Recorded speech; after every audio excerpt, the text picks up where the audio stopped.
नमस्कार मित्रों, मैं आपका मित्र दीपक तनेजा आप सभी का स्वागत करता हूं आपके सबसे लोकप्रिय चैनल योर काल चक्रा में।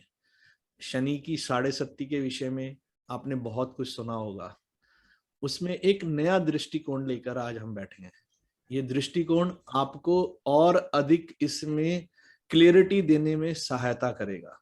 मैं आशा करता हूं ये सभी के लिए लाभदायक रहेगा। तो मैं आप सभी के सहयोग से आदरणीय उत्तरा दीदी का स्वागत करता हूं। नमस्कार दीदी, आपका स्वागत है। नमस्कार दीपक जी, नमस्कार। ये एक्चुअली बहुत दिनों से सोच रही थी मैं कि शनि के ऊपर जो रिसर्च वर्क के बाद जो जो नए नए व्यूज आए हैं, जैसा हम लोगों ने अनुभव किया है, एक तो सैद्धांतिक रूप से हमारे पास लिखे हुए हैं और दूसरे हमने अनुभव किए हैं, तो उनको मिलाकर हम निष्कर्ष निकालें तो हमें लोगों के जो भ्रम है, जो जितना भय होता है उनके मन में, उसको दूर करने में सहायता मिलेगी। क्योंकि साढ़े साती या शनि की साढ़े साती ये शब्द जो है किसी भी जातक का विवेक हिलाने में समर्थ है। उसकी बुद्धि भूल जाती है जैसे ही वो सुनता है कि मेरी साढ़े साती चल रही है। और ये अत्यंत प्राचीन काल से, ये आज का नहीं है, ये आतंक जो है साढ़े साती का बहुत ही प्राचीन काल से प्रचलित है। और इस विषय को लेकर अनेक भ्रांतियां भी हैं हमारे, मतलब प्रचलित हैं ज्योतिष शास्त्र में, और इनसे बहुत कईयों का बहुत विनाश भी हुआ है, हानि भी हुई है। और इस विषय में इसीलिए बहुत ही ज्यादा शोध की आवश्यकता है। ये जो डरा दिया जाता है साढ़े साती के नाम से, और सारे जो कष्ट हैं अगर कुंडली में उस व्यक्ति के जीवन में आ रहे हैं, उन कष्टों का सारा भांडा जो है शनि की साढ़े साती पर फोड़ दिया जाता है। ये गलत बात है। जैसा कि हम सभी जानते हैं कि शनि जो है किस तरह से साढ़े साती बनती है, मतलब कि जब भी शनि चंद्रमा से 12th हाउस, आपकी जन्म राशि है जहां पर चंद्रमा बैठा हुआ है, तो जन्म राशि से 12वें भाव में आता है, फिर लग्न पर आएगा और फिर उसके सेकंड हाउस पे आएगा चंद्रमा के साथ। मतलब कि वो हर एक जो है एक एक राशि में 2.5 साल रहता है। तो इसलिए 2.5 साल 12वें भाव में, 2.5 साल उसके साथ चंद्रमा के साथ, और 2.5 साल चंद्रमा से सेकंड हाउस में। इस तरह से 7.5 साल बन जाते हैं, और इसीलिए ये साढ़े साती कहलाती है ना। और इसमें ऐसा भी है कि भाई अच्छे बुरे दोनों तरह के फल मिलते हैं। और एक बार अगर साढ़े साती आती है तो उसके 30 वर्ष के पश्चात दोबारा आती है, क्योंकि 2.5 वर्ष एक राशि में रहता हुआ वो 12 राशियां लगभग 30 वर्ष में पार करता है, 29.5 30। तो इसके अलावा हम ये कह सकते हैं कि अपवादों को छोड़ दें, यदि कुछ अपवादों को छोड़ दें तो प्रत्येक व्यक्ति, लगभग अधिकांश व्यक्ति अपने जीवन में 3 बार साक्षात्कार कर लेते हैं साढ़े साती का, लगभग 3 बार कर लेते हैं। कुछ कुछ अपवाद होते हैं।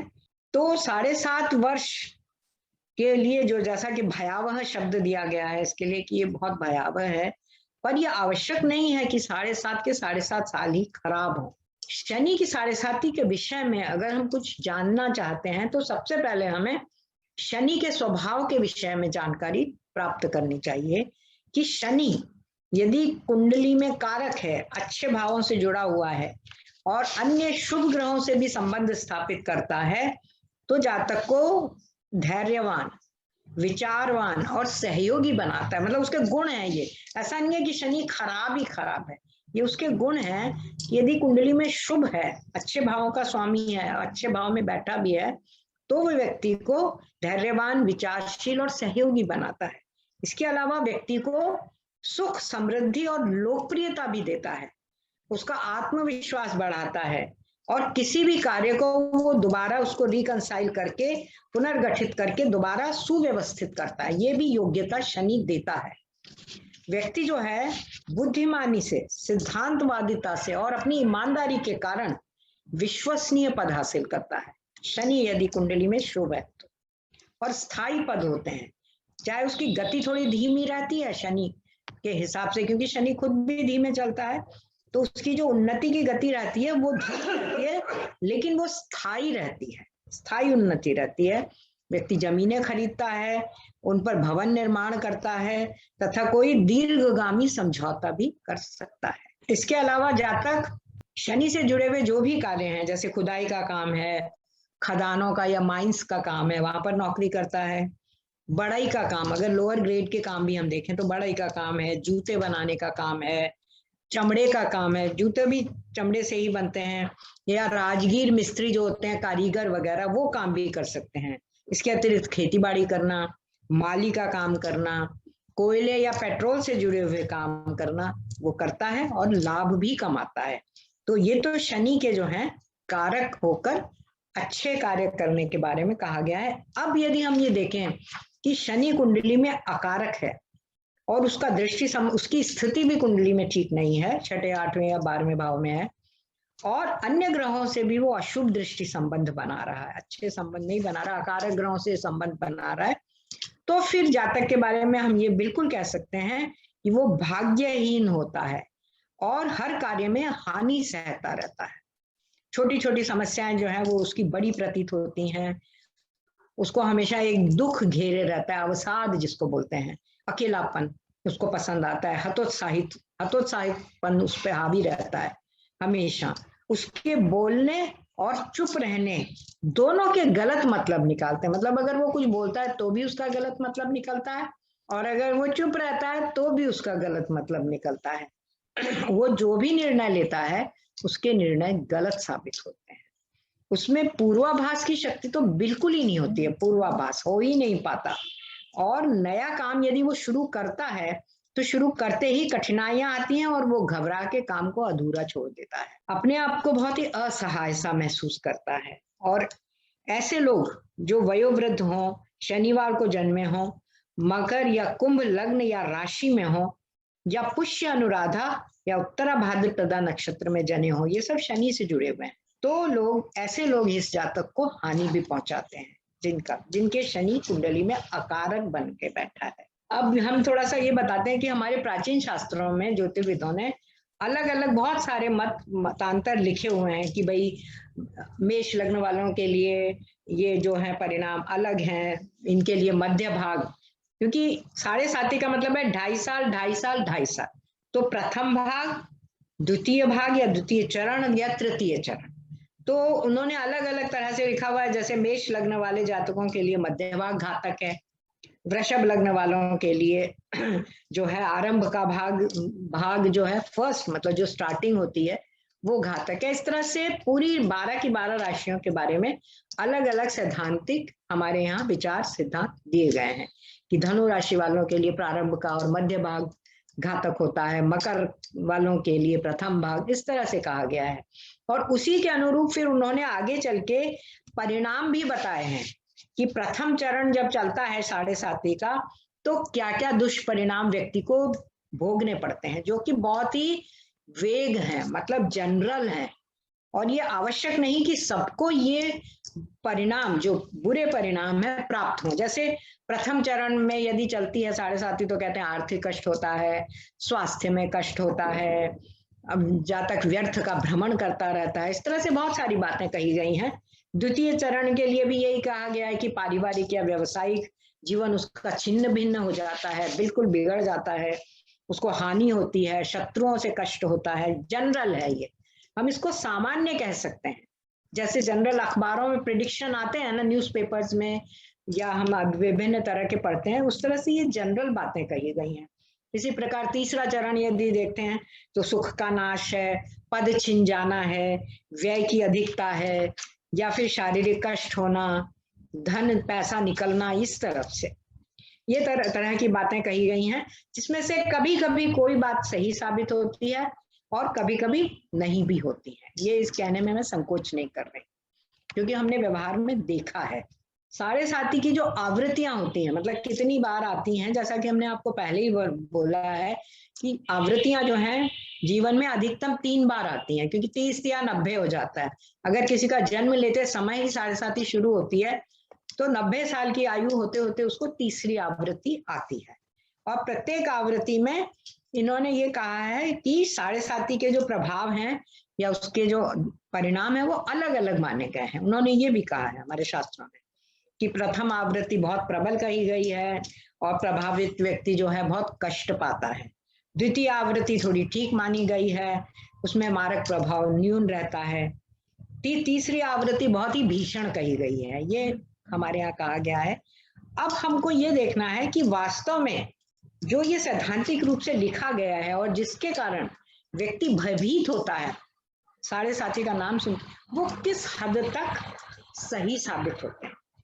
तो हमें जो है, अब हमें क्या करना चाहिए, इसका विश्लेषण करना चाहिए साढ़े साथी का, कि किस तरह से साढ़े साथी हमें प्रभावित करती है। तो हमारे जो विद्वान हुए हैं, बहुत सारे ज्योतिष विद्वान, उन्होंने भी यही कहा है कि सभी राशियों की, शनि की साढ़े साथी में सभी राशियों में अंतर आता है उनके परिणामों में, क्योंकि गोचर का शनि जो है प्रत्येक राशि में उसके अधिपति के साथ, उसका जो स्वामी है, जिस राशि में वो गोचर कर रहा है उसका स्वामी है, तो अपने स्वभाव के अनुसार वो फल प्रदान करता है। जैसे राशि स्वामी उसका मित्र है कि उसका शत्रु है या सम है। इसके अतिरिक्त जिस राशि में शनि भ्रमण कर रहा है वो राशि उसकी उच्च की राशि है या नीच की राशि है, स्व राशि है या मित्र की राशि है या फिर शत्रु की राशि है, ये भी हमें हमेशा देखना चाहिए। जैसे अभी वर्तमान समय में मकर राशि में चल रहा है शनि, और तो उसकी स्वयं की राशि है ये, फिर उसके बाद वो कुंभ में जाएगा तो भी उसकी ही अपनी ही राशि में वो भ्रमण करेगा, तो बलवान है, हम ये कहेंगे उसमें। तो उसमें जो है हमें ये देखना है कि जिस राशि में वो भ्रमण कर रहा है उससे उसका क्या संबंध है, और साथ ही साथ हमें ये भी देख लेना चाहिए कि शनि जो है कुंडली में किन भावों का स्वामी है, किन किन भावों का अधिपति है, और जन्म लग्न से उसका क्या संबंध बन रहा है, मतलब, और शनि किन किन भावों के फल अधिकता से दे रहा है और वो स्वयं भी कहाँ स्थित है कुंडली में।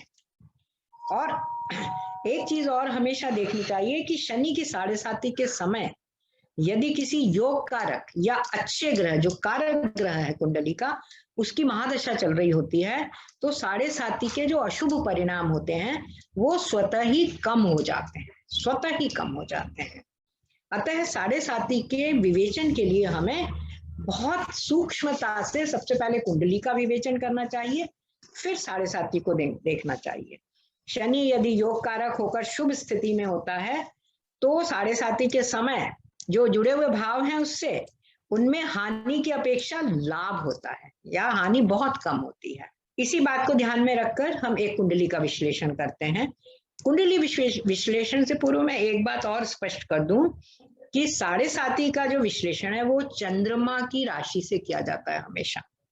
चंद्रमा जिस राशि में है उससे आला से देखा जाता है, और लग्न की ओर कोई ध्यान नहीं दिया जाता, जबकि लग्न की दृष्टि से शनि योग कारक है कि नहीं, उसके हिसाब से भी हमें जरूर देख लेना चाहिए कि शनि की किसी भी ढैया में अशुभ परिणाम मिलेंगे या शुभ परिणाम। जैसे वृषभ और तुला लग्न है मान लीजिए, इन दोनों लग्न वालों के लिए शनि हमेशा कारक माना गया है।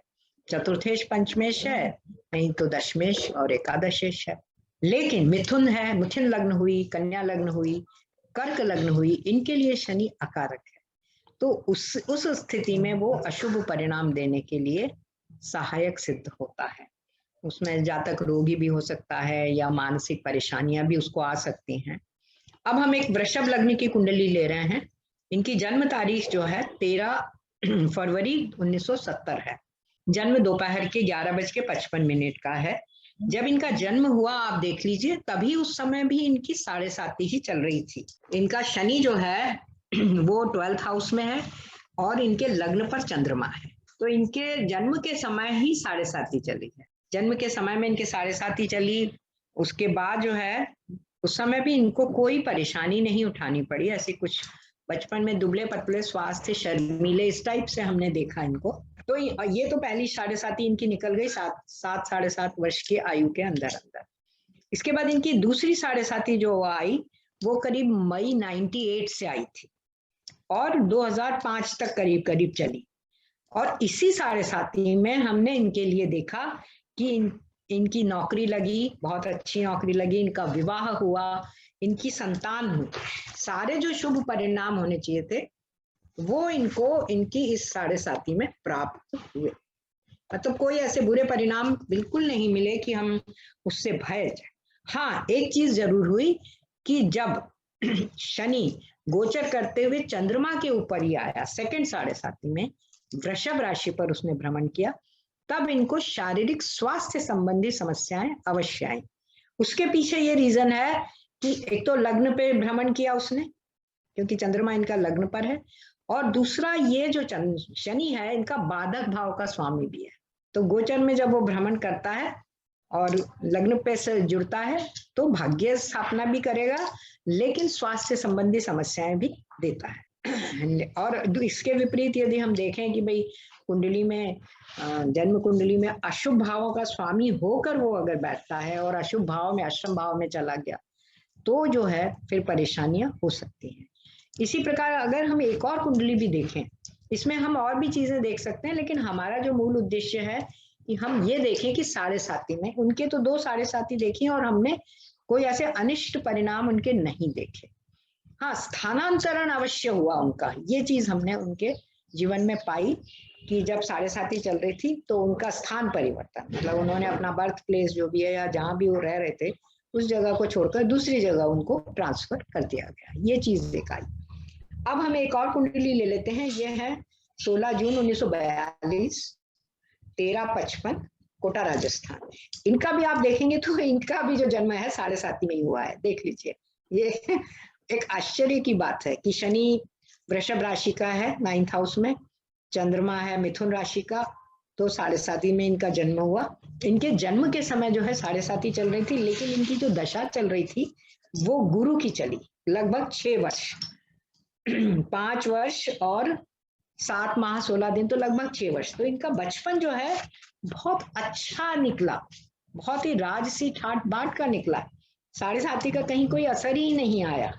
और उसके बाद इनकी दूसरी जो 7.5 हुई वो शुरू हुई इनकी मई 71 से लेके मई 79, उसमें भी इनको बल्कि उन्नतियां हुई, कोई खास कोई बुरे परिणाम ऐसे गोचर नहीं हुए, सिवाय वही हमने जो देखा इनका स्थानांतरण के अतिरिक्त हमें इनके परेशानी कोई भी हमें देखने को नहीं मिली। स्थानांतरण हुए, ट्रांसफर हुए, पति पत्नी के साथ अलगाव हुआ, पत्नी को कुछ दिन अलग रहना पड़ा इनके, या इनकी एक संतान हुई थी वो मृत्यु को प्राप्त हुई, और पत्नी बीमार रही, ये चीज हमने अवश्य देखी। लेकिन इनको केवल मानसिक कष्ट हुआ। और लेकिन जब तीसरी चली, जब तीसरी इनकी 7.5 का वो निकल चुका है, वो ही मैं बताना चाह रही हूँ, जिसके बारे में कहा जाता है कि बहुत भीषण निकलती है, वो चली है 2001 से 2008 तक, और उस समय इनकी शुक्र की महादशा चल रही थी। 2011 तक देखिए शुक्र की महादशा है, और उसमें इसकी गुरु के अंतर और ये सब अंतर जो थे ये फेवरेबल अंतर निकले इनके दशा की दृष्टि से। और उस समय भी जो है इनके कोई बुरे परिणाम नहीं निकले, बहुत अच्छे निकले। स्थानांतरण अवश्य हुआ, बस इनका भी जगह परिवर्तन हमने देखा, और वो तो शुक्र की महादशा में जो डायबिटीज होनी थी वो इनको शुक्र की महादशा लगते ही हो गई थी। इसके अलावा कोई भी अनिष्ट परिणाम नहीं निकले, स्वास्थ्य भी अच्छा रहा, मानसिक स्वास्थ्य में भी कोई परेशानी नहीं है। तो जन्म के समय जैसा मैंने आपको बताया गुरु की महादशा थी, बहुत ठाट बाट से रहे, और अंतिम जो दशा थी वो भी खराब नहीं निकली।